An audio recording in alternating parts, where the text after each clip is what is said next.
ఓం శ్రీ గురుభ్యో నమః. శ్రీ శంకరాచార్య విరచిత భజగోవిందం 4వ రోజు 30th April 2021. 2వ శ్లోకము.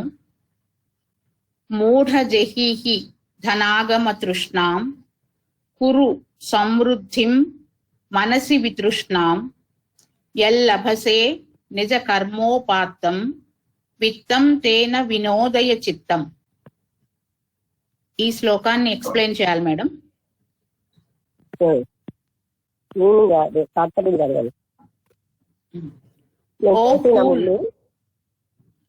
పద్యం ఒకటే చదివి వదిలేసామండి. O fool, leave off the desire for accumulation of wealth, create in the mind thoughts about reality. అంటే చూసారా, కూడా ఇంకా నువ్వు ధనాన్ని ఆర్జించాలన్న కోరికలన్నీ వదిలేయి, ఎప్పుడు సత్యం కోసం ఆలోచించు. తర్వాత ఏంటండి? Create in the mind thoughts about reality. మనసులో ఆలోచనలన్నీ కూడా ఏ సత్య పదార్థం ఉందో దానికోసమని నువ్వు ఆలోచిస్తూ ఉంది. నువ్వు అంటే ధనం ఆర్జించాలని వాటి మీద నీ ఆలోచనలన్నీ ఇంకా పోగు చేసుకోవాలని ఆలోచనలు ఉంటాయి. అందుకని ఫూల్ అని ఏదన్నారు, ఎవరైతే ఆత్మజ్ఞానం లేకుండా సత్యం అనే దాని తపన లేని వాళ్ళందరూ పూజే. అందుకని ఆత్మజ్ఞానం లేని వాళ్ళందరూ మూర్ఖులు. అందుకని ఆయన ఫూల్ అని శంకరాచార్యులు లాంటి వాళ్ళే కాదు, మనం అన్ని పుస్తకాల్లో కూడా మనం ఎంతో తెలిసిన వాళ్ళం అనుకుంటాం, కానీ ఎవరికైతే ఆత్మజ్ఞాన తపన లేదో వాళ్ళందరినీ మూర్ఖులుగానే పరిగణిస్తున్నారు. అది మనం గ్రహించాలి. అందుకని ఇంకా డబ్బులు ఆర్జించాలి, పోగు చేసుకోవాలి, అశాశ్వతమైన వస్తువుల్లో సుఖాన్ని పొందాలి, ఈ తపన వదిలే. డబ్బులు ఎందుకు ఆర్జిస్తున్నాం? అశాశ్వతం అయిన వస్తువుల్లో శాశ్వత సుఖం పొందాలని ప్రయత్నిస్తున్నాం. అందుకని ఇంకా అది వదిలిపెట్టు, ఇదేది నేను రక్షించావు. తర్వాత create in the mind thoughts about reality devoid of passion. ఇంకా ప్యాషన్ అంటే ఇది అది అనుభవించాలి, ఇది అనే కోరికలన్నీ వదిలేయి. ఇది కూడా నిన్ను రక్షించాలి. డివాయిడ్ ఆఫ్ ప్యాషన్ అంటే కోరికలు లేనటువంటి, తపన లేనటువంటి జీవితాన్ని జీవించంటే స్ట్రాంగ్ డిజైర్స్ లేని జీవితాన్ని జీవించు. ఇవన్నీ కూడా నిన్ను బంధించేసి నిన్ను బాధ అంటే ఎందులో పడేస్తున్నాయి సంసార కూపంలో. అందుకని అది పూలని అన్నారని వాళ్ళు కారుణ్యంతో అంటున్నారు. ఎందుకంటే వాళ్ళు ఏ సుఖాన్ని అనుభవిస్తున్నారో మనం అందరం ఆ సుఖాన్ని అనుభవించాలి అనే తపన ఉంటుంది అన్నమాట మహాత్ములకి. అందుకని వాళ్ళు మూర్ఖుడా అన్నారంటే మనం అఫెండ్ అవ్వకూడదు. వాళ్ళ జ్ఞానంతో పోలిస్తే మనం అందరం మూర్ఖులే. అందుకని ఇటువంటివన్నీ వదిలే. డబ్బులు ఆర్జించాలి, ధర్మ మార్గం అసలు డబ్బులు అక్యూములేట్ చేసుకోవాలన్న భావనే వదిలి. అవేవి కూడా నిన్ను మృత్యువు నుంచి కాపాడవు, మరణానంతరం కూడా కాపాడవు, ఇతర కాపాడవు. ఇంకా what you get is what you have achieved through your past deeds. అది అంటే నువ్వు ఎందుకు మరి వదిలేస్తే మళ్ళీ అడుగుతారు, నేను ఎలాగండి అవన్నీ సంపాదిస్తానంటే నీ యొక్క భూత కర్మలు ఏమున్నాయో గత జన్మల్లో ఉన్న కర్మలను అనుసరించి నువ్వు అన్ని పొందుతావు. నువ్వు ఏది అతిగా పొందేయాలని ఎంత ప్రయత్నం చేసినా ఎంత ప్రాప్తమో అంతే వస్తుంది. అందుకని కూడా నువ్వు ఇంకా డబ్బులు ఆర్జించడం అనేటటువంటి తపను వదిలిపెట్టు. అర్థమైనా? అంటే ఎందుకని డబ్బులు ఎందుకు ఆర్జిస్తామండి? అశాశ్వతమైన ఇంద్రియ సుఖాల కోసమే ఆర్జిస్తున్నాం. తర్వాత దేహానికి సుఖం చేకూర్చాలని, అంతకంటే డబ్బులతో మనం చేసేది ఏమి లేదు. ఆ విషయం మనం గ్రహించితే డబ్బులు ఏం చేస్తున్నాయి? ఇంద్రియ సుఖాల కోసం. అందుకని దాని వెనకాలే పరిగెడతామనుకోండి. అశాశ్వతమైన వస్తువులే శాశ్వతం అని భావిస్తున్నాం. ఎన్నాళ్ళైనా ఈ సంసార కూపంలో ములుగుతూ తేలుతూ, అతను అన్నట్టుగా సనత్ కుమారుల వారు అన్నట్టుగా సంసార సాగరంలో ములుగుతూ తేలుతూ ఉన్నాం. ఇది నువ్వు ఇంకా అది ఆర్జించడం మాని. ఎందుకు ఆర్జించడం మానేస్తే జీవించలేవా? నీకు ఏమి ప్రాప్తమో ఇప్పుడు చూడండి, శంకరాచార్యులు, బుద్ధుడు వీళ్ళందరూ డబ్బులు ఆర్జించలే, కానీ వాళ్ళకి ఎక్కడ పడితే అక్కడ సన్మానాలు, ఏ రోజు వాళ్ళు పస్తులే. అంటే ఫస్ట్ లేరంటే వాళ్ళు తపస్సు చేసినప్పుడు ఎప్పుడో అది ఆ టైంలో తప్ప బుద్ధుడు. ఎందుకంటే వాళ్ళకి ఏం అవసరమో పరమాత్ముడు చేకూరుస్తారు. మీకు గత జన్మలో ఏది ప్రాప్తమో అది మీకు వస్తూనే ఉంటుంది, వేరేగా వాటి కోసం ప్రయత్నించక్కర్లేదు. కానీ ఏదైతే శాశ్వతమైన సత్యమో దానిని ఇది నీ ఆలోచనలన్నీ నువ్వు క్రియేట్ చేసుకో. అంటే పొద్దున్న నుంచి మనం ఏం ఆలోచనలు ఆలోచిస్తున్నాం అని డైరీ రాసుకుంటే మనం అశాశ్వత సుఖాల కోసమే ఆలోచిస్తున్నాం, లేకపోతే శరీర సుఖాల కోసమే ఆలోచిస్తున్నాం. అంతకంటే ఎక్కువగా తప్పిస్తున్నావా? అందుకని ఆ తప్పించడం అన్నది వీటికి ఏం జరుగుతోంది మనకి అని మనం చూసుకుంటే మనని అది బాధల్లో పడేస్తున్నాయి. మనకు ఆశ పోదనమాట. ఎన్నాళ్ళు ఈ సుఖాల నుంచి ఇది తాత్కాలికంగా ఉన్నా సరే ఎక్కువ బాధ కలుగుతున్నా మన ఆశ ఏంటంటే ఇదే ఇందులోనే శాశ్వతమైనటువంటి ఆనందాన్ని అనుభవిస్తాం. ఇంకా ఏదో నేను పొందలేదు, ఇంకా ఉంది ఇక్కడ, ఏమీ లేదని తెలుస్తున్నా ఈ అశాశ్వత సుఖాలే పట్టుకు వేలాడతాం. అందుకని శంకరాచార్యులు వారు ఏం చెప్తున్నారు, ఓ మూర్ఖురా, ఇలాంటి అశాశ్వత సుఖాలను ఉంటుంది ఆయన ఆ ధనాన్ని మేము ఆర్జించడం వదిలే, ధనం ఆర్జించాలన్న తపనను వదిలి, కానీ మన జీవితకాలం అంతా రిటైర్ అయిపోయి ఆ ధనం ఆర్జించాలనే మనసు చూస్తారు. పైగా అదో పెద్ద క్వాలిఫికేషన్ అనుకుంటారు, రిటైర్ అయ్యేకుండా ఉద్యోగం చేస్తున్నాను. కానీ ఏమి చేస్తున్నాం? ఇహలోకానికి సంబంధించిందే తప్ప మనం తర్వాత పరలోకానికి ఉపయోగపడేది ఏంటి కూడా చేయట్లేదు. ఇహలోకానికి కూడా ధనం వల్ల సుఖం రావట్లేదు. అందుకని రెండవ దాంట్లో ఏం చెప్తున్నారంటే, ఓ మూర్ఖుడా, ఎవరు అశాశ్వతమైన వాటిని పట్టుకుని వేలాడే వాళ్ళందరూ మూర్ఖులే. అది తాత్కాలిక అయ్యాక నాకు ఉంటాయనా అనిపిస్తే చెప్తాను, మీకు ఎక్స్ప్లెనేషన్ కావాలి. What you get is what you have achieved through your past deeds. With that, satisfy your mind. అంటే నీ గతంలో ఏ పుణ్య కార్యాలు చేసేవో, ఏ దాన ధర్మాలు చేసేవో, అది అంతా నీకు కాలంలో ఇబ్బందిలో వచ్చేస్తుంది ఈ జన్మలో. నువ్వు చేసినవే అంటే మనం ఇప్పుడు ఏదో ఆర్జిస్తున్నాం అనుకుంటున్నాం కదా, ఆ ఆర్జించినది కూడా మనం గతంలో చేసిన దానివల్లే వస్తుంది. మనం వేరేగా తాపత్రయపడక్కర్లే. రమణ మహర్షి దగ్గరికి ఒక ఆయన వచ్చి అడిగేట, మీరెందుకు మహర్షి అయ్యారు? ఆయన ఏం చెప్తాడంటే, నా ప్రారంభంలో మహర్షి అవ్వాలి, అందుకు నేను మహర్షి అయ్యాను. అంటే ఆయన అంటాడు, నా ప్రారంభంలో రాజు అవ్వాల నుండి నేను ఏ కర్మ చేయకపోతే అవుతానా? అవుతావు, నువ్వు చేయకుండా ఉండగలుగుతే అంటాడు.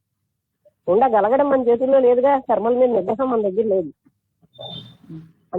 మనం చెయ్యకుండా ఉండగలిగితే మనం ఏమిటి పొందాలో అన్నీ పొందుతాం.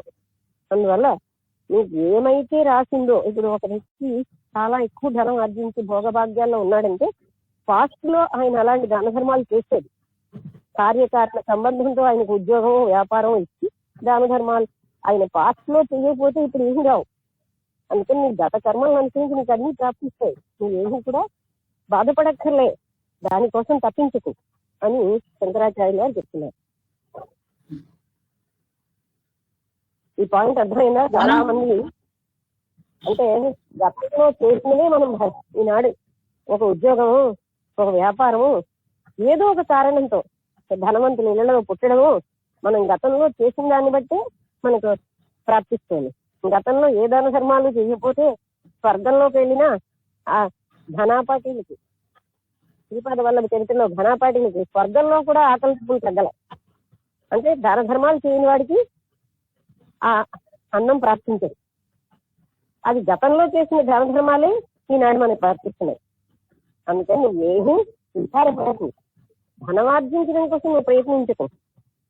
ఇప్పుడు ఎంతో గొప్ప గొప్ప సన్యాసులు అయ్యి ఏ ధీమాతో, పరమాత్ముడు అందరికీ అన్ని చేకూరుస్తూనే ఉంటాడు, కానీ దైవ చింతన మీద మనసు వెళ్ళదు.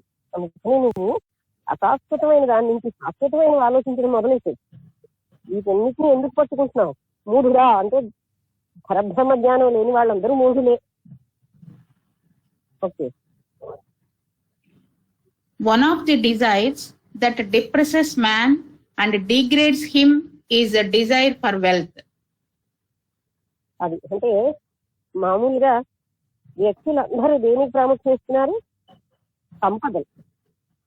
ఈ సంపదలు పోని అంటే నిజంగా చెప్పాలంటే బాగా లోతైన ఆలోచన ఉన్న వాళ్ళు సంపదలు వెనకాల పడరు.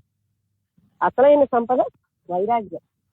వైరాగ్యం అన్న సంపద ఉంటే సమస్త భోగాలు అనుభవించకుండానే అనుభవించగలరు. తృప్తి, వైరాగ్యం ఇవి సంపదలు. అందుకని అసలైన సంపదలు పట్టుకో, ఇటువంటి సంపదలు కాదు అని. అంటే ఈ వీటి ప్రకారమే మనం వేయిస్తున్నాం అజ్ఞానంగా. అంటే మనిషికి అన్న మూఢత్వం కదా. ధనం ఉన్నవాళ్ళు గొప్పవాళ్ళు, ధనం లేని వాళ్ళు తక్కువ వాళ్ళు. ధనం లేని వాళ్ళకున్న అద్భుత జ్ఞానం మనం ఏ జ్ఞానం అయితే వాళ్ళు ఎందుకు ధనాన్ని వదిలేశారు, బుద్ధుడు లాంటి వాళ్ళు, శంకరాచార్యుల వాళ్ళు లాంటి వాళ్ళు ఈ సంసారాన్ని అంతా వదిలేసాడు ఎందుకని అంటే అనంత జ్ఞానం పొందేది. వీటిలో ఏమీ లేదని తెలిసిపోయింది. అసలైన ఇంకా బుద్ధుడు ఏంటంటే మానవాళి యొక్క బాధలన్నీ మానవాళిని బాధారహితంగా చేయాలన్న కారణం తిరుగుతాయి. ఆయన స్వార్థం కూడా లేదు. అందుకని వీటి వెనకాల పడి మనం ఎలా టైం వేస్ట్ చేసుకుంటున్నాం, మన జీవితం అంతా వేస్టే. అయితే ప్రారంభ కర్మలో లేకపోతే ఎంత కష్టపడ్డా రాదు. ఆ విషయాన్ని మనం గమనించాలి. ప్రారంభంలో ఉన్నదే మనం పొందుతాం. ఈ పాయింట్ చాలా ముఖ్యమైన పాయింట్. మనం ఎన్ని తాపత్రయాలు పడ్డా మన ప్రారంభంలో లేకపోతే మన వరకు వస్తుంది కానీ మనం అనుభవించాం. అందుకని మూఢుడా అందంలో జ్ఞానం లేనటువంటి వాళ్ళందరూ మూఢులు. మహాత్ములు మూఢులు అన్నారని మనం కోపపడకూడదు. Okay. Attachment to property is the source of endless worry. Endless worry. ఎప్పుడైతే మనం ప్రాపర్టీ అంటే ఏంటి, ఆస్తులు మొదలైన వాటితోటి ఎక్కువ బంధం కలిగించుకున్నామో దుఃఖాలు అప్పుడే ఉంటాయి. ఎందుకంటే అవే శాశ్వతం అనుకున్న నాళ్ళు మనకి దుఃఖాలు తప్పవు.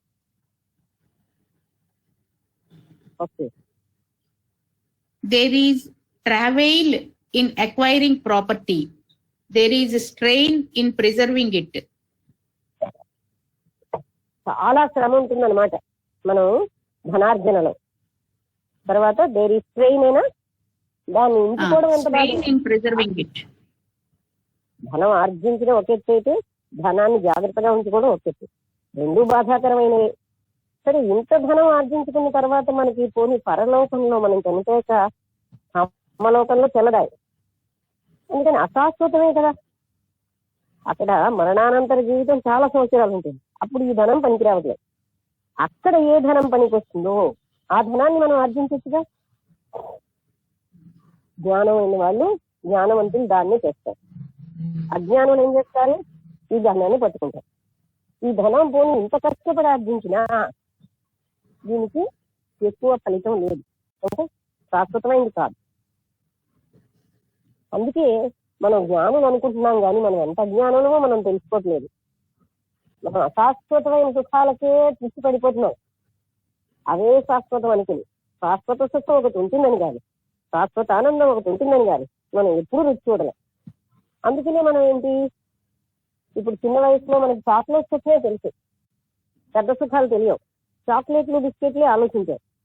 పెద్ద అయ్యాక పెద్ద సుఖాలు తెలిసాక చాక్లెట్ల సుఖం మనకు ముఖ్యం కాదని వదిలేశారు. అందుకని ఆత్మానంద సుఖం తెలియని వాళ్ళందరూ విషయభోగాలే సుఖం అనుకుంటారు. ఒకసారి ఆత్మానంద సుఖం తెలిసాక ఇంకా ఇలాంటి అశాశ్వత సుఖాలను ఎవరూ పట్టుకోరు. అది మనం గమనించాల్సిన విషయం. అంటే అది ఆ శాశ్వతమైనది ఏంటి అనే చింతన మనకి రావాలి. ఇది కాదు శాశ్వతం. ఏనాడు మనం ఆలోచించాం, ధనం ఆర్జిస్తామే గాని ఎంతకాలం మనకి ధనం పనిచేస్తుంది. ధర్మం లేని వాడికి ధనం దగ్గరే ఉన్నా పనిచేయదు. ఇవన్నీ మనం గమనించాలి. అందుకని ధనం ఆర్జించడంలో టైం వేస్ట్ చేసుకుంటాం. జీవితం అంతా ధనం ఆర్జించి అసలైనటువంటి తృప్తి, వైరాగ్యం ఇలాంటి గొప్పతనాలు మనం ఆర్జించట్లేదు. అందుకని మూఢులమే. నిజమైన మూఢులం మనమే. ఏది శాశ్వతమైన సుఖాన్ని ఇస్తుందో దాని పక్కన పెట్టేస్తున్నాం. ఏది అశాశ్వతంగా బాధల్ని ఇస్తుందో అదే ముఖ్యం అనుకుంటున్నాం. మనం ఏం తెలివైన వాళ్ళం.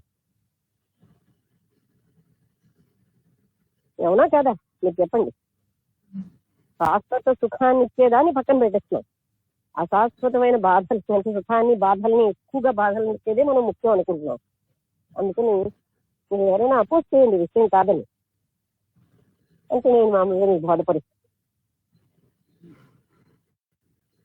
అపోజ్ చేయలేదంటే మీరు అందరూ ఎగ్జిపోతున్నట్టు లెక్క.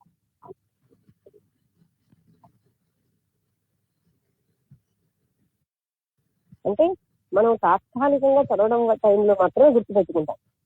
మళ్ళీ తర్వాత మనకేమో అలవాటు అయిపోయింది కదా, అశాశ్వతమైన వాటికి వెళ్ళిపోతాం. అంతే బాధలు గుర్తుకొస్తాయి. చదువర్లు అవ్వడం కాదు, అనుభవజ్ఞులు అవ్వాలి మనం.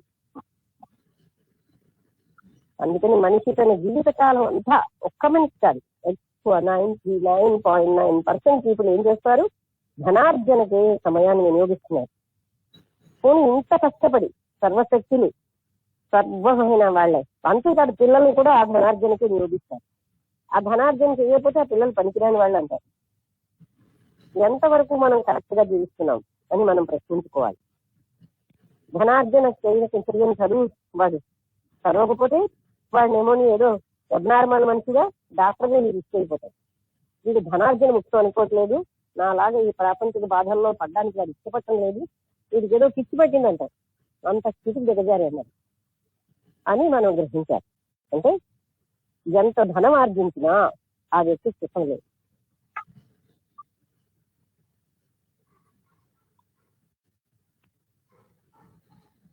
అయితే ప్రారంభంలో ఇంద్రభోగాలు అనుభవించవలసి ఉంటుంది. మీకు ధనం మీ దగ్గర లేకపోయినా ఇంద్రభోగాలు అనుభవిస్తారు. ఎలా అంటే ఇంకంతే, అది అలా చేకూరుతూ ఉంటాయి.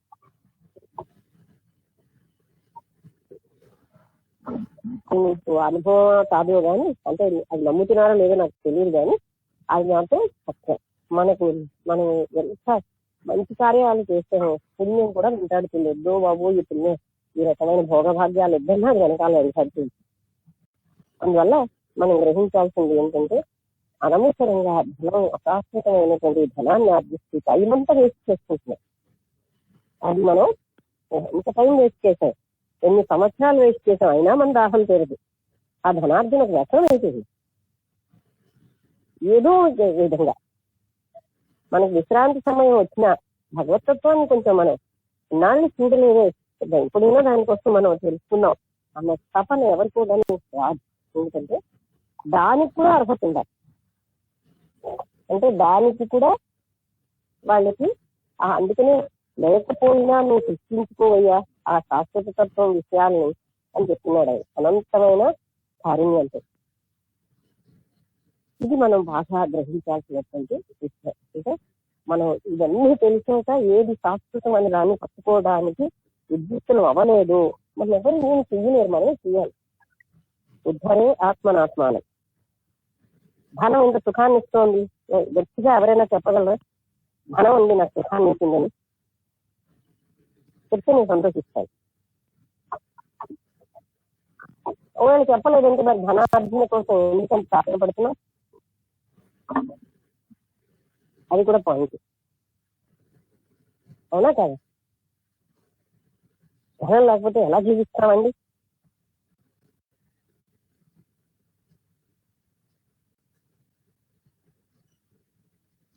అంటే మీకు అర్థమైందా విషయం అంతా?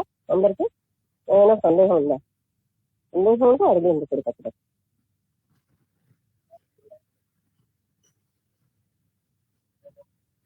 ఓకే, ఎవరికి సందేహం లేదు, చెప్పిన విషయాలతో మీరు ఇంకా తీసుకున్నారు. సంతోషం. ఇంకా చదవాలి. It is foolish to imagine that wealth will bring in happiness. అది సంపద వల్ల ఆనందం వస్తుంది అని ఊహించుకోవడం చాలా మూర్ఖమైన విషయం, అజ్ఞానమైన విషయం.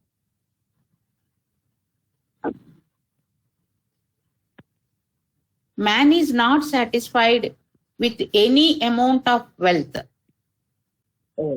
ఎంత ధనం వచ్చినా వ్యక్తి సంతోషించారు. ఎన్ని అమౌంట్ ఆఫ్ వెల్త్, ఎంత అమౌంట్ వచ్చినా సరే ఒక వ్యక్తి సంతోషించారు. ఇప్పుడు చూస్తున్నాం కదండి, 100 కోట్లు ఉంటే 200 కోట్లు లేదని ఆలోచిస్తారు కానీ చాలు కదా అనుకోవట్లేదు. ధనంతో ఎవ్వరు తృప్తి పట్టలేదు, ఎవరు కూడా సంతృప్తి పట్టలేదు.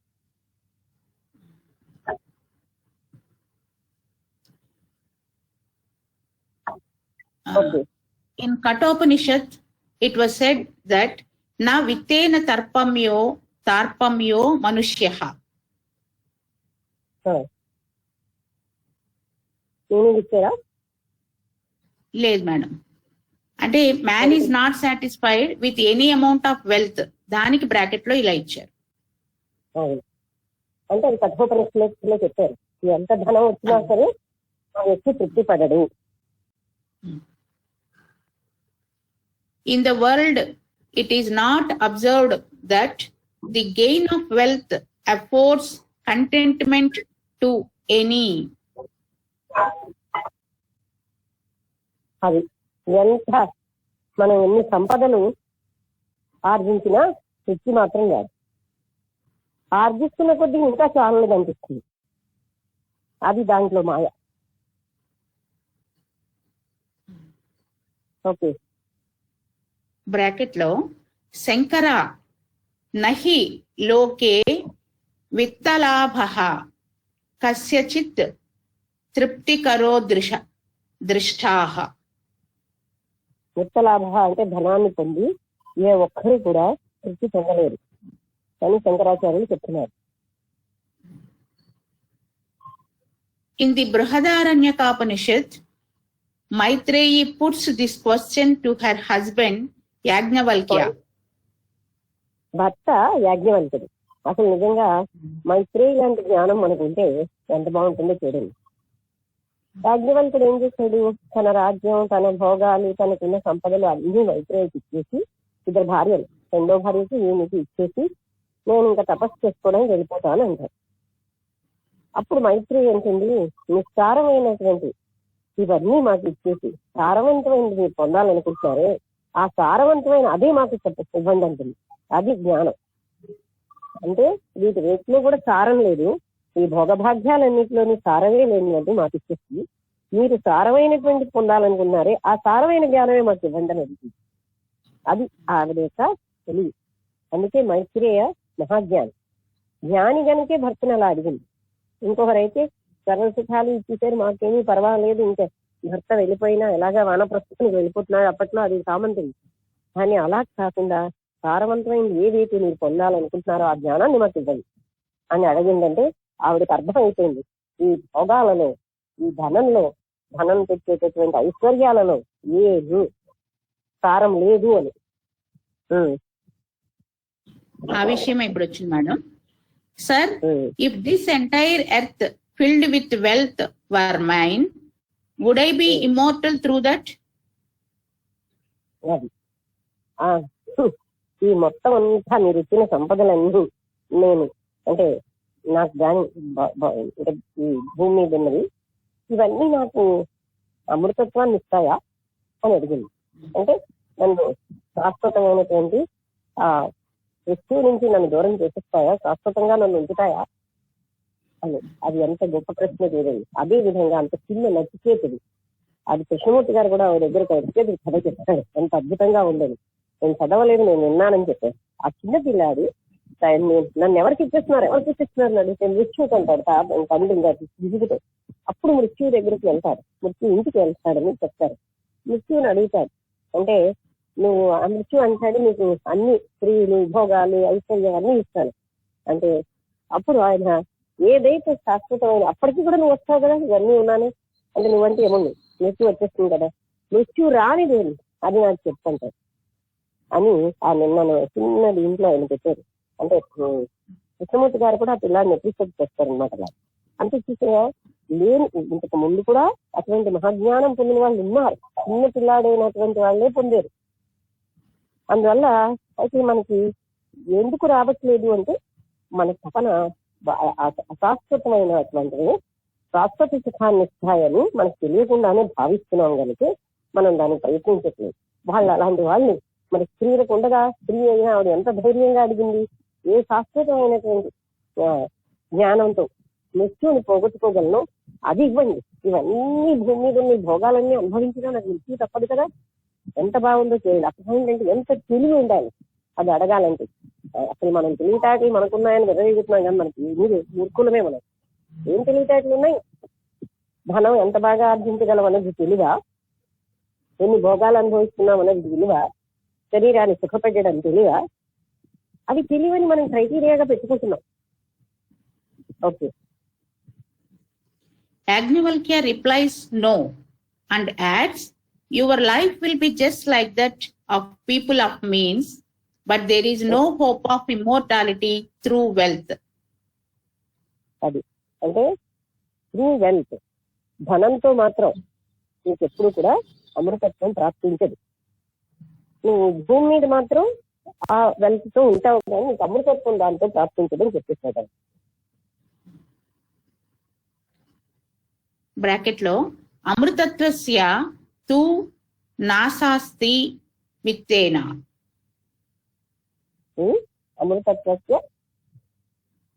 అమృతత్వస్య తు నాశాస్తి విత్తేన.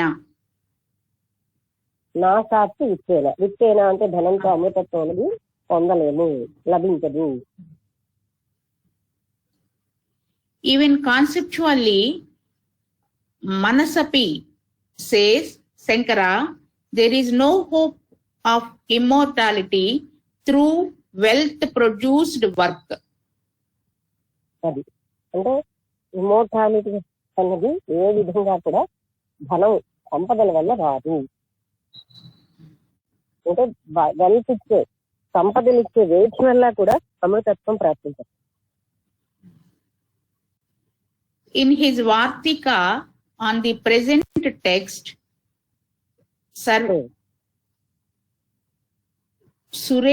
Sureswara makes Maitreyi ask Yajnavalkya,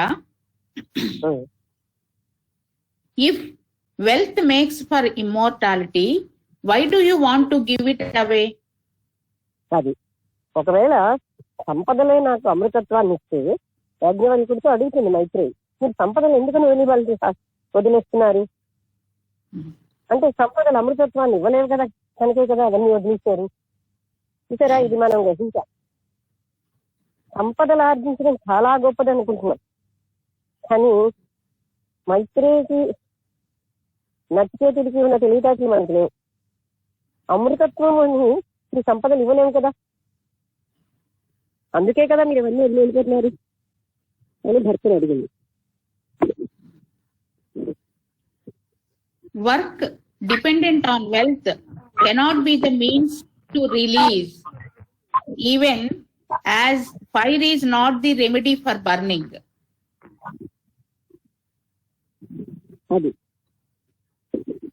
అంటే ఏదైతే సంపద నన్ను వీటిలోకి పడేస్తోంది ఈ చింతనలోనే ఏదైతే అమృతత్వాన్ని ఇవ్వలేదో అది ఆ సంపదే కాదంటుంది.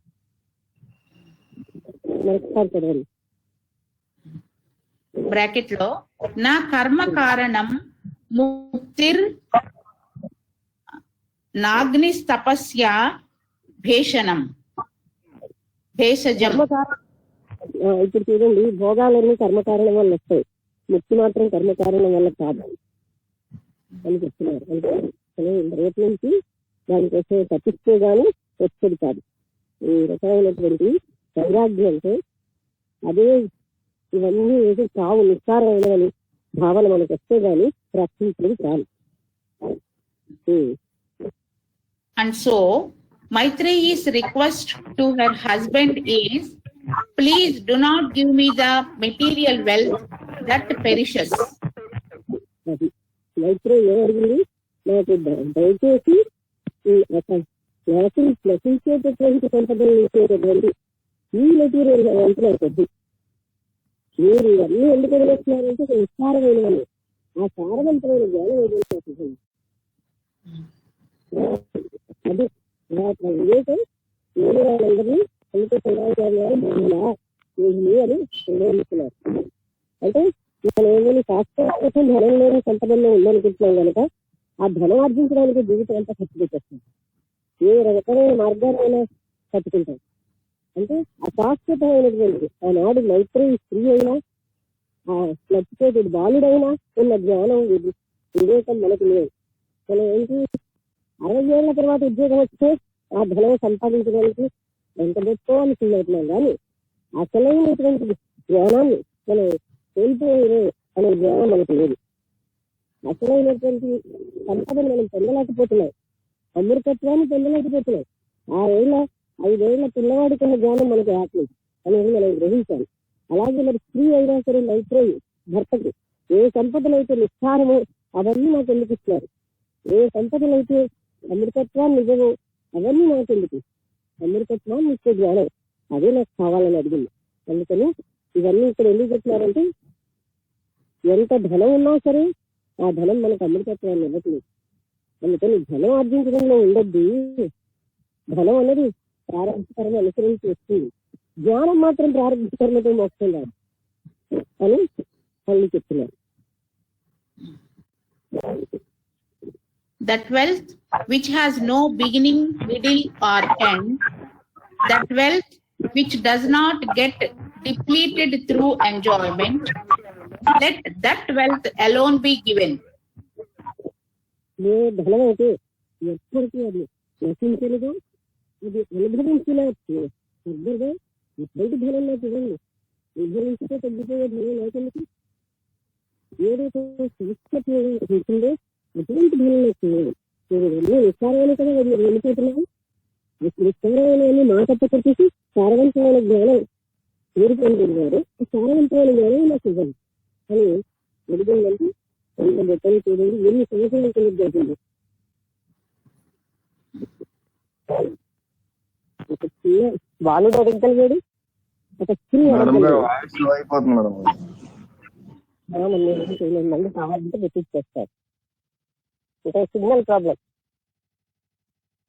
అంటే సారం లేనటువంటి ఈ సంపదలన్నిటినీ ఏ సంపదలైతే అనుభవిస్తున్న కొద్ది క్షయం అయిపోతాయో అటువంటి సంపదలు నాకెందుకు, ఎంత అనుభవించినా క్షయం అనేటువంటి ఆ సంపద నాకు కావాలి. అంటే యయేకృతే వర్ధత ఏవ నిత్యం విద్యాధనం సర్వధన ప్రధానం అన్నారు. అంటే ఎంత స్పెండ్ చేస్తున్నా అది పెరుగుతూనే ఉంటుంది విద్యాధనం. అలాగా స్పెండ్ చేస్తున్నా సరే ఖర్చు అనేటువంటి అటువంటి సుఖాన్ని సంపదల్ని నాకు ఇవ్వండి.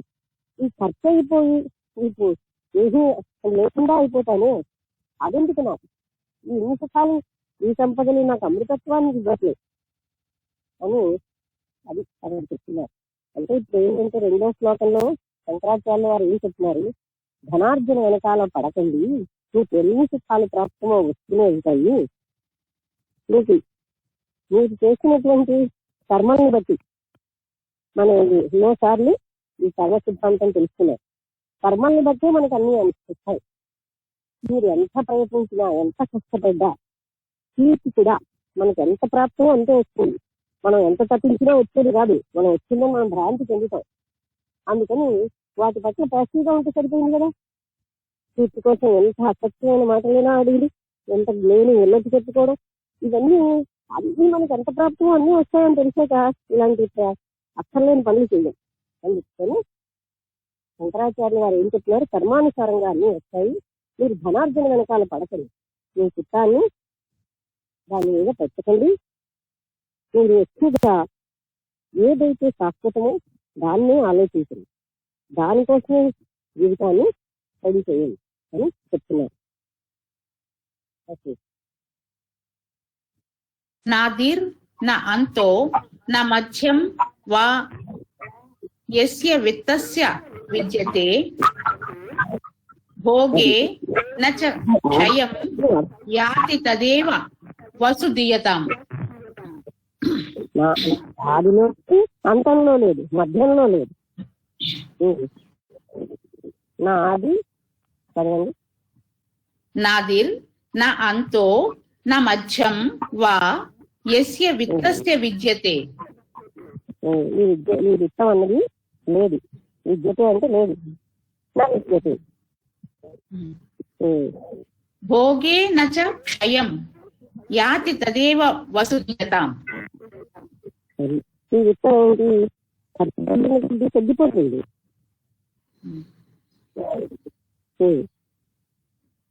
యాతి తదేవ వసుదీయతాం. యాతి తదైవ తదేవ వసు దీయతం. అందువల్ల అంటే తదేవ దాని కారణంగా. ఇది వస్తు జీవితం అంటే అదే నశించిపోయేది అని. సరే అది వదిలేద్దాం. తర్వాత అంటే మొత్తం మీద విత్తం ఏం చేస్తుంది, మనం ఖర్చు పెట్టిన కొద్దీ క్షయం అయిపోయి మనిషిని దుఃఖాల పాలు చేస్తాయి. అంటే మనం ఆ భోగాలు అలవాటు అయిపోయేది, విత్తం పోయింది. ఏం చేయగలం, భోగాలు కావాలి, విత్తం లేదు.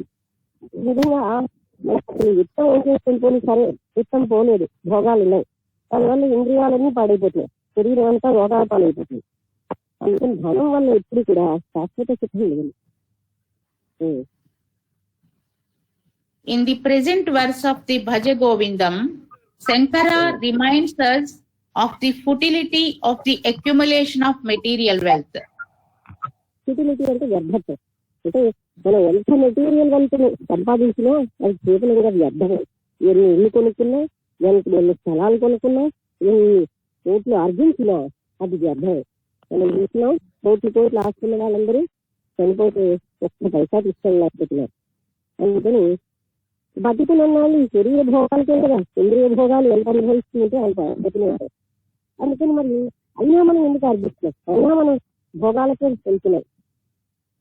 ఇది మనం గ్రహించాలి. ఇంకా ఏ ఇంద్రియాన్ని వాడితే అది పడైపోతుంది.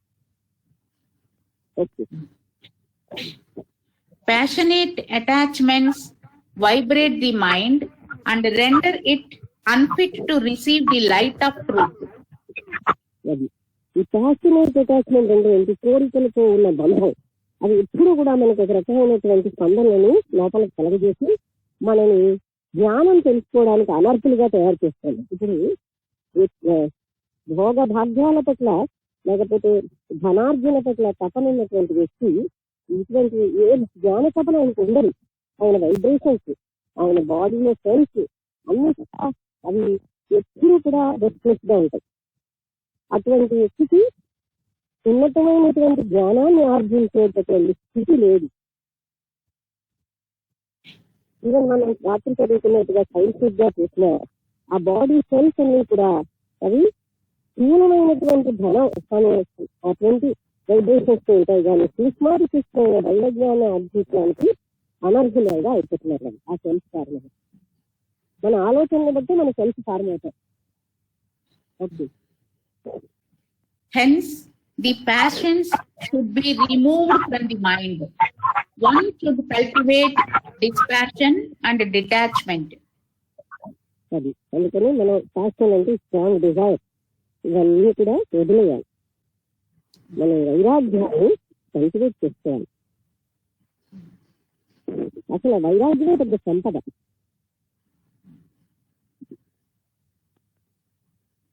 Non-thirst, that is vitrishna, should take the place of trishna. అర్థం కాలేదు, మరి చూడండి. Non-thirst, that is vitrishna, should take the place of thirst, that is trishna. అది అంటే కృష్ణ లేని స్థితి అన్నది కృష్ణ ఉన్న స్థితిని సబ్స్టిట్యూట్ చేయాలి. అంటే ఇంకా ఇంకా పొందాలి, ఇంకా అనుభవించాలి, ఇంకా ఆనందాన్ని, ఇంకా సుఖాన్ని, అల్లక్కడి చూడలేదు, ఇక్కడ చూడలేదు, పరుగులు ఎక్కడం, ఇవన్నీ కూడా కృష్ణ లేని స్థితి అన్నది పొంది కృష్ణని సబ్స్టిట్యూట్ చేయమంటున్నారు. కృష్ణని strong desire. When the mind has been emptied of all its passions and attachments, with what should it be filled? ఇది మామూలు వాళ్ళకి సందేహం. మనకి అన్ని కోరికల్ని అన్ని బంధాలని దేంతో నింపుకోవాలి? The answer is with meditations on reality, with thoughts about the real, that is Sat. అది అంటే సత్యం మీద, రియాలిటీ మీద ఉన్నటువంటి ధ్యానంతో నింపుకోమంటున్నారు. విత్ థాట్స్, అటువంటి ఆలోచనలతో నింపుకోమంటున్నారు. The real is that which is not altered by time. It is the eternal self, the supreme God, Brahman. అసలైనది supreme god. అంటే రియల్ అన్నది ఇది అనంత ఎప్పుడు కూడాను మారంది. అదే సుప్రీం అంటే చాలా ఉన్నతోన్నతమైనది. అదే సత్యం.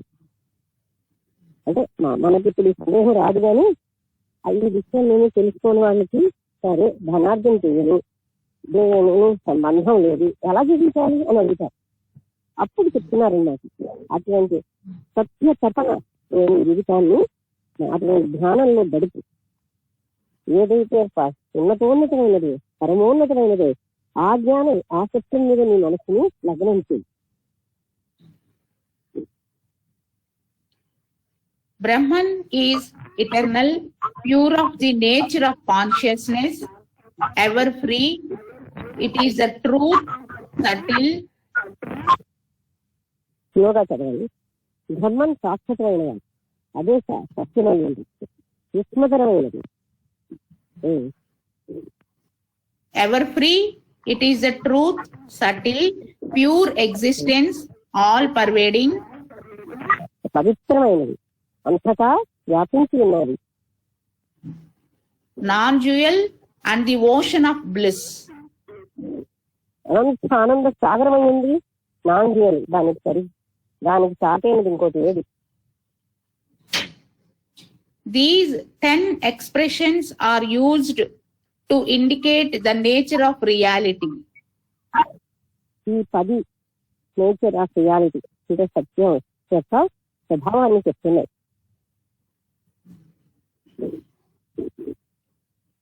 The meaning of the present verse so far is leaving off the 3 desires. అది ఈ వర్ష అంటే ఈ శ్లోకంలో ఏం చెప్తున్నారు, ఆ 3 రకాలైనటువంటి కోరికలు తెలియమంటున్నారు. The desires for sun, wealth and the world. Sun అంటే SON సన్. SON sun, madam. అదే అంటే కొడుకు ఉండాలన్న కోరిక అందరికీ ఉంటుంది. ఎంత వైరాగ్యం అనిపించిన వాళ్ళకి కూడా కొడుకు కావాలి. ఏమిటో ఆ కొడుకు ఏమిటి చేసేస్తాడు, తన్ని తగిలేస్తున్నాడు, అయినా కొడుకు నన్ను రక్షిస్తాడు, అదొకటి. తర్వాత వెల్త్ సంపద మరొకటి, అండ్ వరల్డ్ ప్రపంచం. అంటే ఎప్పుడు ఇక్కడే ప్రపంచం కావాలంటే అర్థం ఏంటి, ప్రపంచ విషయాలు లేకపోతే బతకలేదు. ఇది ఈ 3 రకాల డిజైన్స్ పోతేనే గాని ఆ వ్యక్తి సుఖపడలేదు. అందుకనే మహాత్ములు వాళ్ళు అనుభవించిన సుఖం మనం కూడా అనుభవించాలన్న కారుణ్యంతో ఓ మూఢుడా నువ్వు ఇలాంటి వాటిల్లో ధనం ఆర్జించడంలో పడిపోకు, లేకపోతే నా కొడుకు పుట్టాలి వాడు ఏం తరింపజేస్తాడండి, మన కర్మ మన తరింపజేస్తుంది. కానీ ఇలాంటి ఎన్నెన్నో అభిప్రాయాలు మన మనస్సులో ఉండిపోయి కొడుకు తరింపజేస్తాడా, సత్కర్మతి వెళ్ళాడు, కొడుకు వచ్చి వాళ్ళు స్వర్గానికి వెళ్ళిపోతే చేయగలడా, ఇలాంటి దుష్టపు అంటే అసత్యత ఆలోచనలు వేసి కూర్చున్నాయి. అందుకని కొడుకు కోసం ధనం కోసం ప్రపంచం సమస్య, ప్రపంచ విషయాలు లేకపోతే బతకలేదు. వీటి కోసం నీ జీవితాన్ని అంకితం చేసుకోకు, ఈ కోరికలు పెట్టుకోకు. అది మనం రెండోది.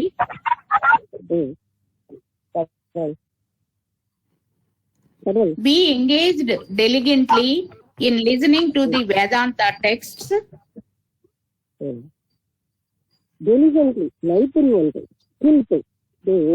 వేదాలు అవి కూడా అంటే నైపుణ్యంతో చదువు. అంటే ఎలాంటి నైపుణ్యం, దాన్ని అర్థం చేసుకుని మనం అది పుస్తక వేసుకుని కూర్చోవాలి.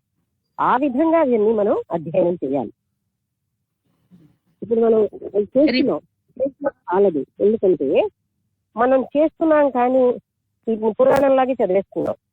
వాటి పట్ల విశ్వాసం ఉందా అంటే ఉంది, లేదా అంటే లేదు. ఎందుకంటే ప్రాపంచిక సుఖాల మీద ఉన్న విశ్వాసం మనకు వేదాలు చెప్పే విషయాల మీద ఉంది. ప్రాపంచిక సుఖాలు ఏదైతే అనుభవిస్తున్నాం, వేదాలు చెప్పేవన్నీ కూడా మనం అనుభవించట్లేదు కనుక అది ఎక్కడుంటుంది అని కావాలంటే దాన్ని కాదని కూడా అడిగాను అలాంటి వాళ్ళు. అందుకని ఇవన్నీ వదిలితే గాని అది రాదు కదా. అందుకే మీరు ఇటువంటి వేదాధ్యయనం, వేదాలు చెప్పేటటువంటి ఆ శాశ్వత సుఖం కోసం డెలిజెంట్లీ అంటే స్కిల్ఫుల్ గా అధ్యయనం చేయండి.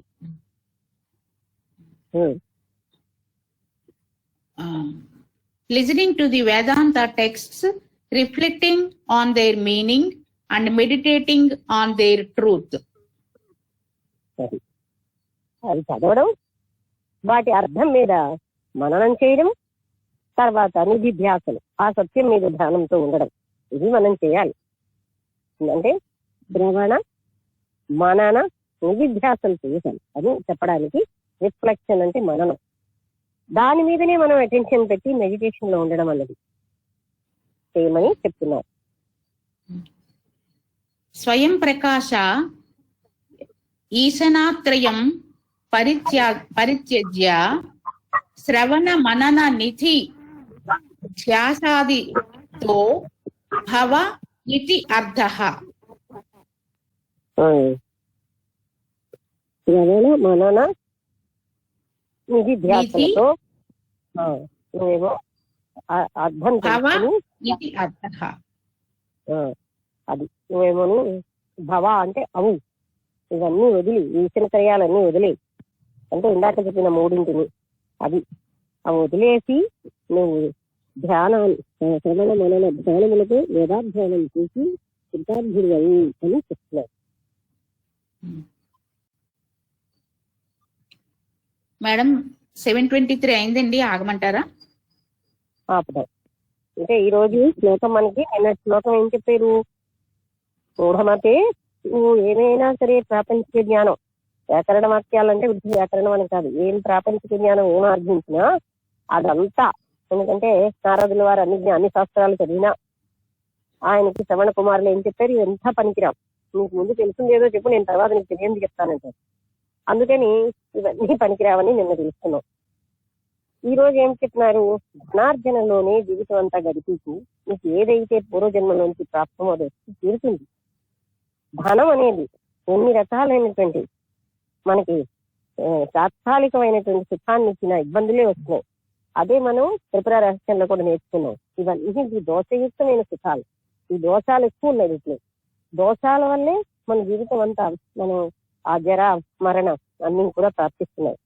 అందుకని నువ్వు ధనార్జనలో సమయాన్ని వెచ్చించకు, నీకు ఏది ప్రాప్తమో అది వస్తూనే ఉంటుంది, నువ్వు దానికోసం అంత తప్పించక్కర్లేదు అని చెప్పి, ఇవన్నీ కూడా నువ్వు ఎంత ధనం ఆర్జించినా సరే అది నిన్ను బంధిస్తుందే గాని నీకు అమృతత్వాన్ని ఇవ్వలేదు. ఏ చదువు అయితే నీకు అమృతత్వాన్ని ఇస్తుందో అటువంటి అధ్యయనం చేయి. ఆ వేదాధ్యయనం అనేది నిపుణతతో అధ్యయనం చేయి. శ్రవణం మననం నిధిధ్యాసలు చేసి కృతార్థుడు అవు. అంటే ఏమీ లేని ఇప్పుడు ఇటువంటి స్థూలమైనటువంటి స్పందనలకు అలవాటైన మనస్థితి సూక్ష్మమైనటువంటిది అంత వేగంగా వెళ్ళవు. అందుకే వ్యక్తి అటువంటి జ్ఞానం పొందాలంటే స్థూలమైన వైబ్రేషన్స్ నుంచి బయటపడాలి. ఈ స్థూలమైన వైబ్రేషన్స్ ఇచ్చేవన్నీ ప్రాపంచికంగా మనం పడ్డ తపనలు, ఈ విషణత్రయాలు. అందుకే మనం ప్యూరిఫైడ్ స్టేట్ వస్తేనే గాని ఆ పరమాత్మ స్థితి, ఆ అమృతత్వ స్థితికి మనం ప్రయత్నించడం ఉండదు. అందుకని శంకరాచార్యుల వారు కూడా ఈ 2వ శ్లోకంలో నిన్ను ఏది రక్షించవు, ఎంత ఎంత ధనం ఆర్జించినా అది వేరైపోతుంది. అంటే మనకి మైత్రేయ కథ కూడా చెప్పారు. అంటే ఇలాంటి ఉపనిషత్తుల్లోనే వచ్చింది. యాజ్ఞవల్క్యుడికి మైత్రేయుడికి జరిగిన సంభాషణలో, ఇదిగో నేను అన్ని నీకు ఇచ్చేస్తున్నాను, నా భోగభాగ్యాలన్నీ అని నేను తపస్సు కలిగిపోతాను, జ్ఞానార్జన కలిగిపోతానంటే అప్పుడు ఏ జ్ఞానం అయితే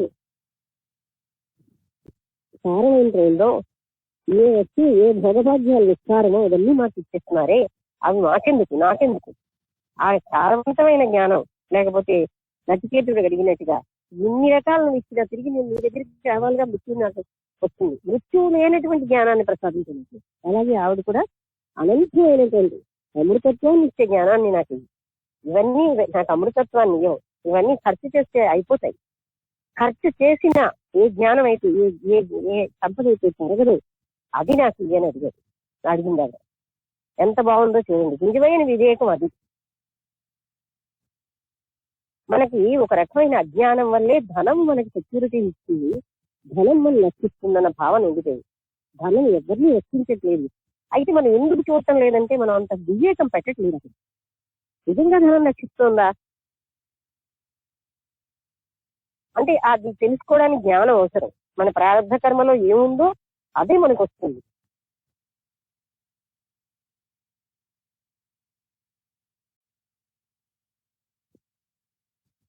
ఓకే, అదే వస్తుంది కదా అని నేను ఇచ్చే కూర్చోనా? కూర్చోగలిగితే కూర్చుంటే అది వస్తుంటది, కూర్చోలేం మనం. ఎందుకంటే మనకి దేని మీద కంట్రోల్ లేదు.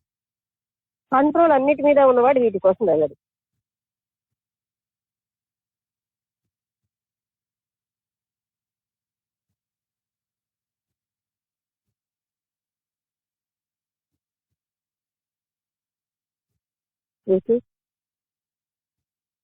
సో రెండో శ్లోకంలో అశాశ్వతమైనటువంటి ధనం కోసం నువ్వు జీవితం అంతా వెచ్చించుకోకు, ఇదేవి నీకు మృత్యు నుంచి రక్షించవు, అందుకని వాటిలోనే నీ సమయాన్నంతా వృధా చేసుకోకు, నువ్వు ఏదైతే శాశ్వతమైనదో సత్యమో దాన్ని పట్టుకో అని రెండో దాంట్లో శంకరాచార్యుల వారు బోధించారు.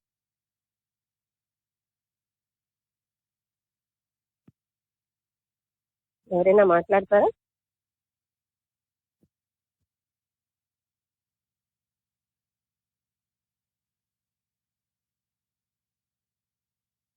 ఎక్కడైనా డౌట్ ఉంటే ముందు అడగండి, తర్వాత మాట్లాడండి.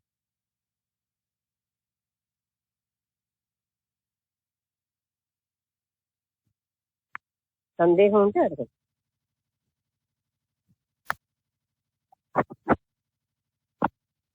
ఎలాంటి సందేహమైనా అడగచ్చు.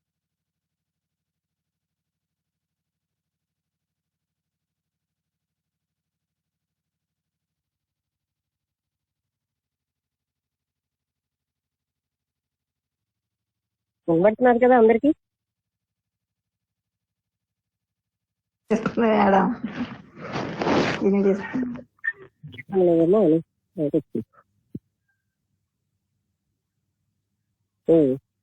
డౌట్స్ కాకుండా నమస్తే మేడం, మీరే చెప్తున్నారు అన్ని.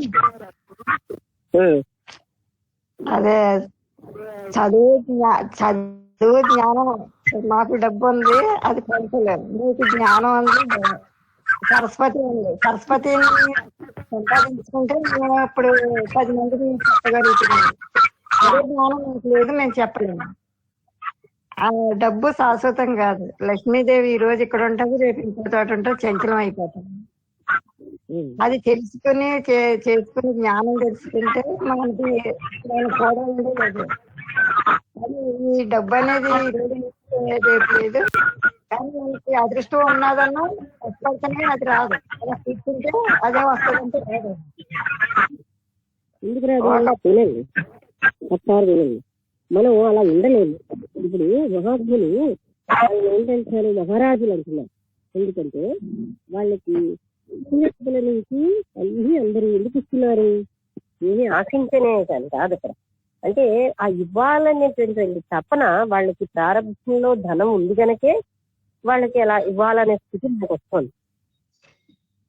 అందువల్ల అంటే కొంచెం మిడిమిడిగా ఉన్న వాళ్ళందరూ అలా చెప్తారు, సర్వసమర్పణ ఉంటే సమస్తం జరుగుతాయి. సర్వసమర్పణ లేకే మనం ఇలా ఉంటాం. అంతే కదా, పరమాత్ముడు ఏం చేసేస్తాడేంటి మనం చేయకపోతే? మనం వేరేగా ఉన్నామేంటి? పరమాత్ముడి కంటే భిన్నంగా నేను ఉన్నావా? ఇలా ఆలోచిస్తాం, ఎందుకంటే మన అజ్ఞానం. అందుకని చెయ్యకుండా ఉండలేం మనం. ఎందుకంటే మనకున్న అజ్ఞానం ఏం చేస్తుందంటే మన అలా ఉండలేకుండా చేస్తుంది. ఇప్పుడు అత్తగారు అయ్యాక కోడలికి తాళాలు ఎందుకు ఇవ్వట్లేదు? కోడలికి చేతకాక కాదు, అత్తగారు ఆ పనులు అన్ని కోడలికి ఇచ్చేస్తే మరి తను ఏమీ ఎంటీ అయిపోతుంది. అందువల్ల చాలా ఇంకా కోడలు ఇచ్చినా కూడా సర్వ బాధ్యతలు అప్పచెప్పదు అత్తగారు. ఎందుకంటే తను ఎక్కడ నెగ్లెక్ట్ చేసేస్తుందో అని. తర్వాత తనకు ఏవో ఉంటాయి కదా ఆలోచనలు, వాళ్ళకి సమర్థత లేదని కాదు. లేదులేండి, ఇప్పుడు మారిందిలేండి, కొంచెం కంట్రోల్ ఉండట్లేదు కదా, ఇంకా వాళ్ళదే స్వతంత్రం అన్నట్టుగా. ముందు వచ్చిన ఏదో చెవుల కంటే అనుకొచ్చిన కొమ్ములు వాడు అన్నట్టుగా వాళ్ళదే పెత్తనం అవుతుంది. ఇప్పుడు రోజులు మారినాయి. ఇప్పుడు టాపిక్ ఒక కోడలు వచ్చినా మారింది, మారకపోవడం ఇప్పటికీ అలా ఉన్న వాళ్ళు ఎందరో ఉన్నారు కదా. అంటే విశ్వాసంతో ఆ ప్రేమతో ఉంటే వాళ్ళు అలా ఉంటారు, కానీ ఆ విశ్వాసం వీళ్ళకి లేదు, వాళ్ళకి ఉండదు. అది ఇక్కడ పాయింట్. అది కాదు. మన టాపిక్ ఏంటంటే మనం చెయ్యకుండా ఎందుకు ఉండలేమంటే భగవంతుడి మీద అనంత విశ్వాసం మనకు లేదు. మనకి ఏం ప్రాప్తమో అది వస్తుందిలే, అంత తపన పడక్కర్లేదు అనేది మనకి ఎక్కడున్నదండి. అది ముందు ఆలోచించండి. అది ఉండి కూర్చుంటే వస్తుంది తప్పకుండా. అది ఏకే కదా మనం ఇలా ఉన్నాం. ఆ విశ్వాసం మనకి కష్టపడితే ఫలితం ఉంటది. అదే ఇటువంటి వాటికే అంటే కష్టపడితే ఫలితం ఉంటుంది, కష్టపడితే కూలీలకు ఎందుకంటే ఫలితం రావట్లేదు, కూలీ వాళ్ళు ఎందుకు కోటీశ్వర్లు అవ్వట్లేదు, ఇలా కాదు. మనం కొన్ని అంటే కష్టపడితే ఫలితం ఉంటుంది రైతే, కానీ సర్వ సమర్పణలో సమస్తం ఉంటాయి. కానీ అలా మనం చెయ్యలేము, చేత కాదు. పరమాత్ముడి మీద అంత విశ్వాసం మనకు ఉండదు. సంపూర్ణ శరణాగతి లేకే కదా ఇలాంటి స్టోరీలన్నీ మొదలు పెట్టాం.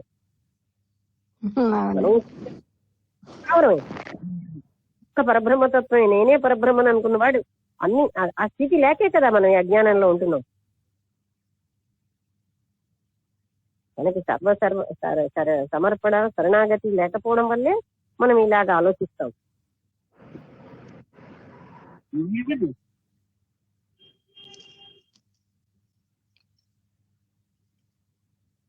అంటే వర్క్ చెయ్యొద్దు చెయ్యాలి అని అది కాదు అక్కడ ఇంటెన్షన్, ఉద్దేశ్యం. అంత పూర్ణ విశ్వాసం ఉండదు మనకి, అవి ఉండమని చెప్తున్నాడు. ఇవన్నిటి మీద పెట్టుకుని మనం ఏం బాగుపడుతున్నామండి. వీళ్ళేమో నరక కూపంలో పడిపోతారు పెళ్లి చేసుకున్న పిల్లల్ని, కానీ ఇంకా వాళ్ళ పిల్లల్ని కూడా అందులో కూపిస్తాం ఆ కూపంలో. ఎందుకంటే అవి ఏమి సుఖం ఉన్నదని అలా పడుస్తారు. అలా లేకపోతే వాళ్ళు సరిగ్గా లేరు అనుకుంటారు. ఆ ధనార్జన చేయకపోతే వాడు అబ్నార్మల్ అనుకుంటున్నారు. అది చాలా రాంగ్ కదా. ఒక జ్ఞాని ఒకరి ఇంట్లో పుట్టాడో వాడెవరు వాడిని బాధ పెడతారు.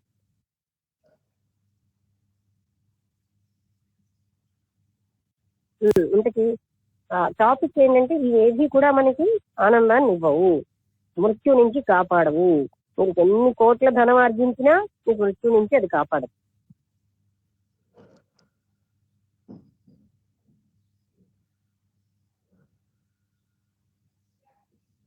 అవునండి, ఇంతకంటే డబ్బున్న వాళ్ళు దానం చేయలేడు, ఇంతకంటే జ్ఞానం అన్న ఇలా చెప్పలేరు కదా ఎవరని. అంతలాగే జ్ఞానం కూడా దారిపోసి చెప్పండి అడగండి అని తెలియని విషయాలన్నీ కూడా తెలియజెప్పి మీ అంత జ్ఞానం తెలిసిన వేరే అభిప్రాయాలు ఇస్తున్నాయి. ఇప్పుడు మీరు వ్యక్తం చేశారు అలాగా ఏంటంటే మనం చేయకపోతే ఎలాగండి అని. అలాగే చాలా మందికి ఉంటాయి కదా, అవన్నీ అడగమంటున్నాను నేను. అడిగితే తర్వాత లక్ష్మి గారు అలా చెప్పారు కానీ అక్కడ కుదురుతుందండి అంటారు. ఇలాంటి కబుర్లు ఆడకుండా నన్నే అడగండి అంటున్నాను. అవన్నీ కుదురుతాయండి, ఈ భోగభాగ్యాలు లేకుండా ఎలా జీవించడం అని ఇలా కబుర్లు ఆడుకునే బదులు నాతోటి మాట్లాడండి అంటున్నాను. ఆ శంకరాచార్య వారు చెప్పారు, ఆయన గనక కుదిరి మనకెక్కడవుతుంది, అంత మూర్ఖులం మనం. జ్ఞానులు చెప్తే వాళ్ళని విడదీసేస్తాం, నువ్వు వేరయ్యా అని. అంటే నేను ఎప్పుడు ఈ కూపంలోనే పడి ఉంటానని చెప్పుకోవడానికి. మన తెలివితేటలు అలాగే పనిచేస్తాయి, ఎందుకంటే మన కర్మ అలా ఉంటుంది. ఓకే, ఇంకెవరు మాట్లాడతారా?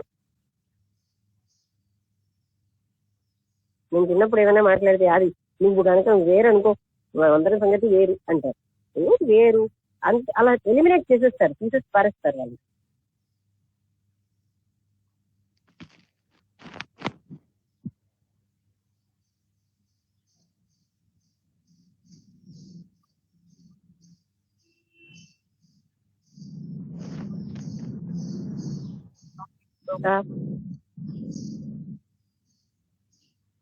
సంపాదన ఎప్పుడు శాశ్వతం కాదండి.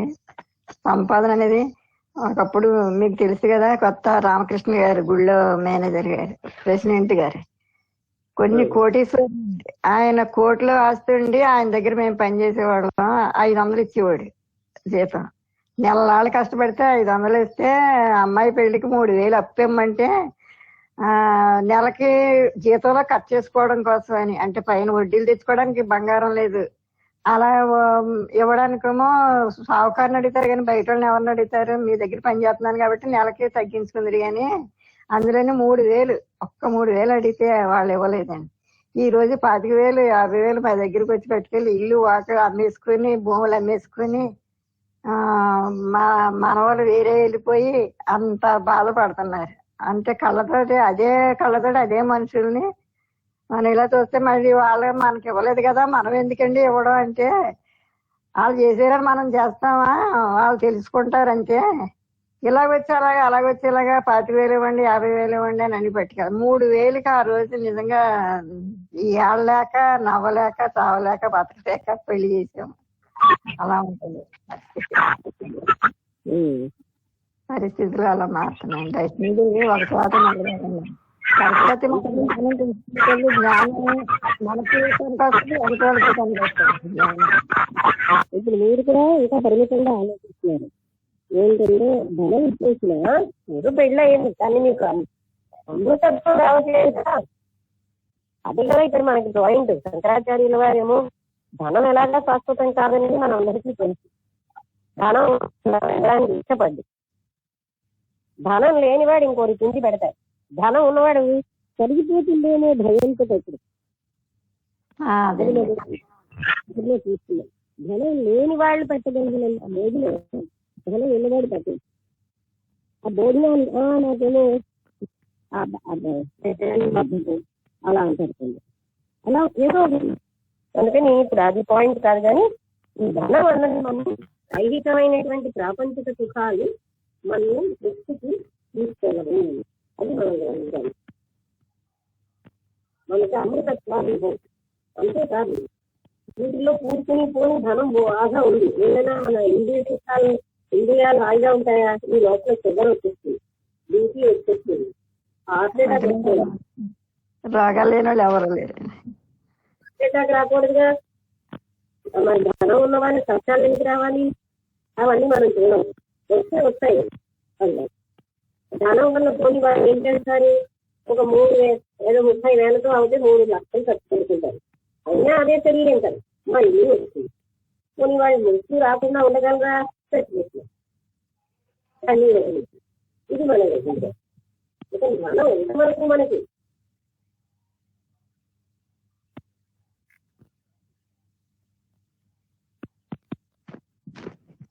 ఎవరైనా మాట్లాడతారా?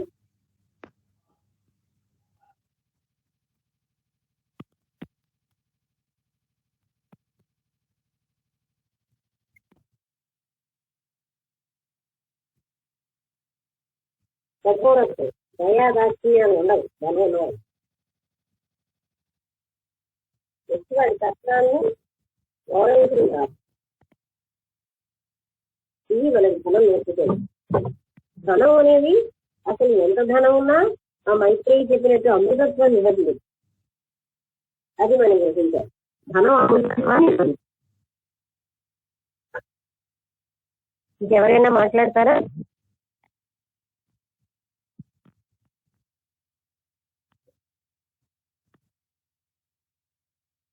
టాపిక్ ఈజీయే కదా, ఎవరు మాట్లాడటం లేదు.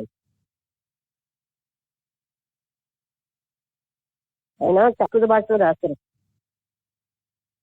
శంకరాచార్య. ఎంతో మంచి రచనిగా చదువుతూ ఉంటే గొప్ప ఆనందం కూడా వస్తుంది.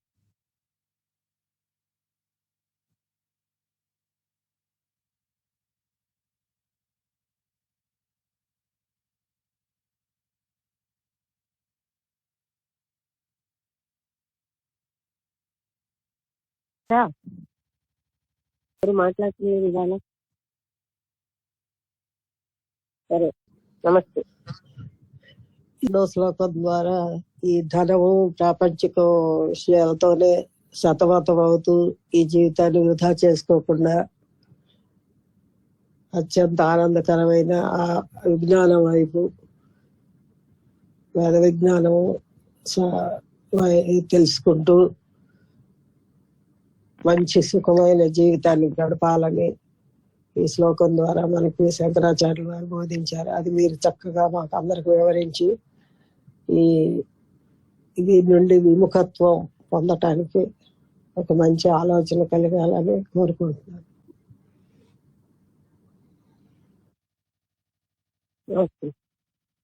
మేడం, సంతోషం. ఇంకెవరైనా మాట్లాడతారా?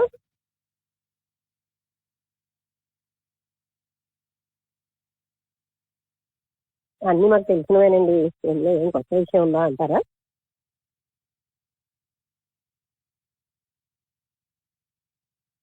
మాట్లాడడానికి ఏముందండి అని జస్ట్ ఏంటి మాట్లాడుకోవడానికి కారణం?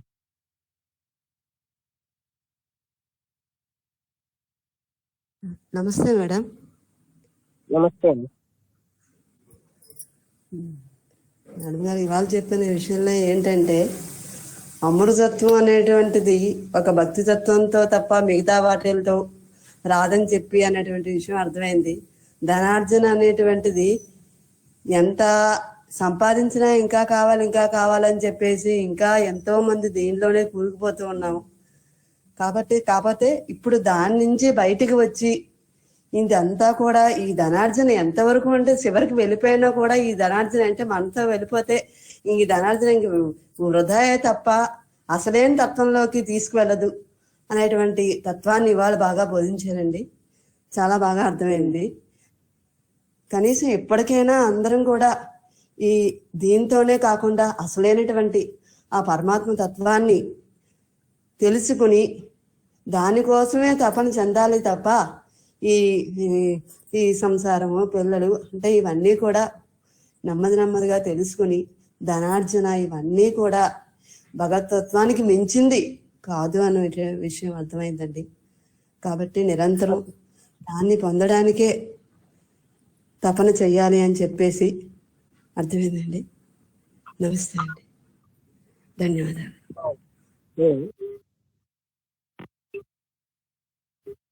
ఇంకెవరైనా మాట్లాడతారా?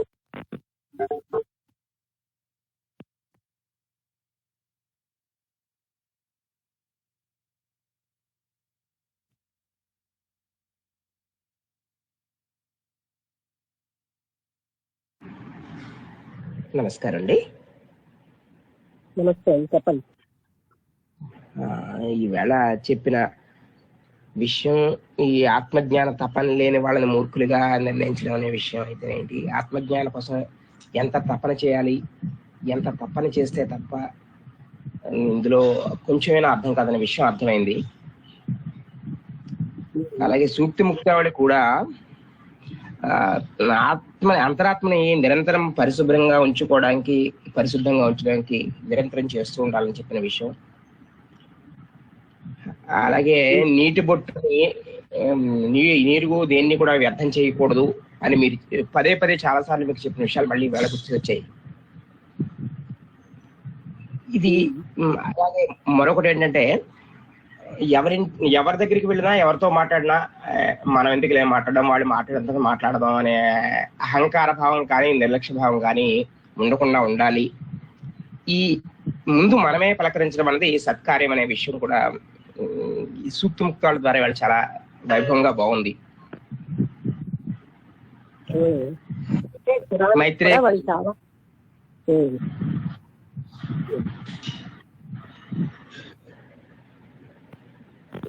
చెప్పండి. మైత్రేయ గారు చెప్పిన విషయం కూడా, మీరు ఎన్ని మాకు అనవసరమైన ఇచ్చేసి మాకు ఏది అవసరమైందో దాన్ని ఇచ్చేస్తారు, దాన్ని ఇవ్వండి అని ఆవిడ కోరడం మాకు చాలా గుర్తుంచుకుని ఏది తెలుసుకోవాలి, ఏది ఆచరించాలనే విషయం వారి ద్వారా మాకు అర్థమైందండి.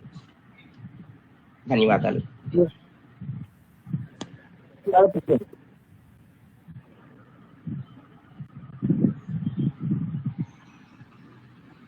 ఓకే, ఇంకెవరైనా మాట్లాడతారా? కానీ విషయం అందరికీ అంటే అర్థమైంది కదా. 4 వాక్యాలు మీకు తెలిసినా మీరు మాట్లాడాలి. అదే టాపిక్ మాట్లాడతారు, వాళ్ళ అదే టాపిక్ మీదే మాట్లాడవలసింది. వాళ్ళు మాట్లాడించారు కదా, నేనేం మాట్లాడలేదు అనుకోద్దు.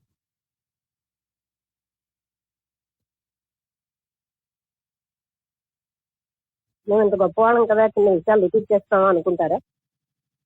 మనం అంత గొప్పవాళ్ళమైనా ఎప్పుడు నేర్చుకోవాల్సిన స్థితిలోనే ఉంటాం.